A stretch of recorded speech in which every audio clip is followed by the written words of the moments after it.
Alors l'économie, François Langlais, on va parler ce matin du déficit commercial de la France qui bat des records. On a atteint combien? 7 milliards d'euros pour le seul mois d'avril, c'est énorme. Oui, ça veut dire que pour le seul mois d'avril, les ventes de la France à l'étranger ont été inférieures de 7 milliards à ses achats.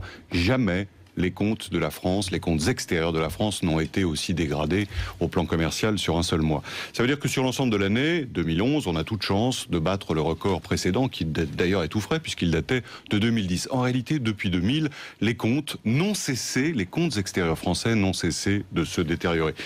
Explication, bien sûr, la première à laquelle on pense, c'est le renchérissement de la facture énergétique. C'est vrai que le pétrole a fortement augmenté ces derniers mois. Cela étant, ça n'explique que les importations et ça n'explique pas pourquoi justement on ne vend pas assez.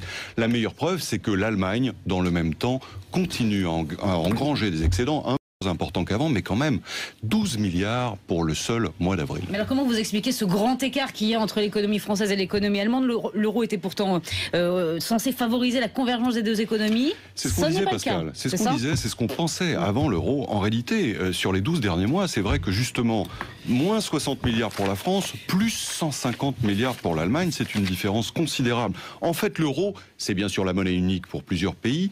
C'est en quelque sorte une moyenne. C'est un vêtement à taille unique. Donc il est un peu trop grand pour les petits, un peu trop petit pour les grands.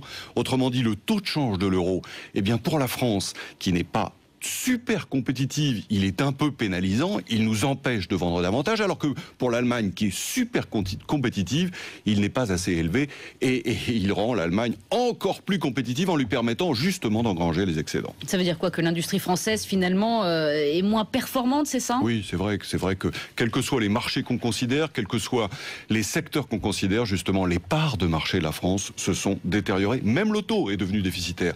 Il n'y a guère que l'agroalimentaire et les biens de consommation de luxe qui résistent bien.